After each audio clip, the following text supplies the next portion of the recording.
Tropical Storm Debby has weakened, but it is still bringing widespread dangerous impacts and slowly moving along the southeastern coastline. And so far, at least 5 people have been killed in the storm. ABC's Samara Theodore is tracking the developments from Savannah, where we know flooding is a serious concern. Heavy rain and flooding in the southeast as Debby swirls over coastal areas. The storm stalling over Georgia and the South Carolina coastline, where the flooding could reach catastrophic levels. We're confident there's going to be flooding. We're confident there's going to be a lot of rain. The only question is how much is it going to be? Fallen trees and the relentless torrential rain responsible for multiple deaths. Parts of South Carolina with up to 14 inches so far. Georgia more than 11, Florida close to 19. In Charleston, a city vulnerable to flooding. The mayor says pumps have been brought in as well as high water rescue vehicles.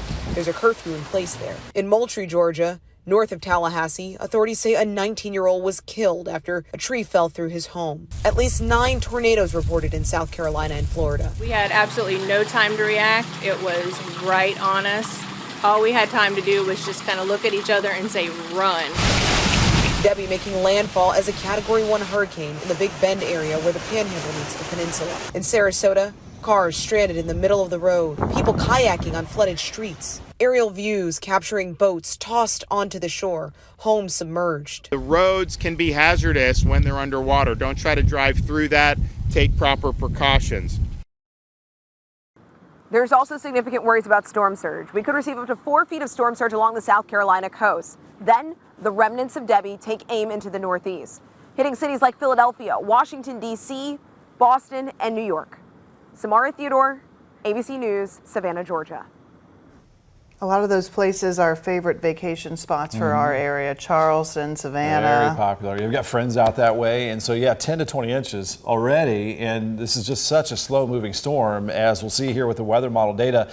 So the system hasn't moved really all that much since we were looking at it yesterday. The center of Debby was right at the Georgia-Florida state line and has moved just up to the northeast near Savannah, Tybee Island, and is going to be sort of sitting over this same area over the next couple of days. Lots of flash flood warnings in green that you can see there along the coastal areas of Georgia and South Carolina.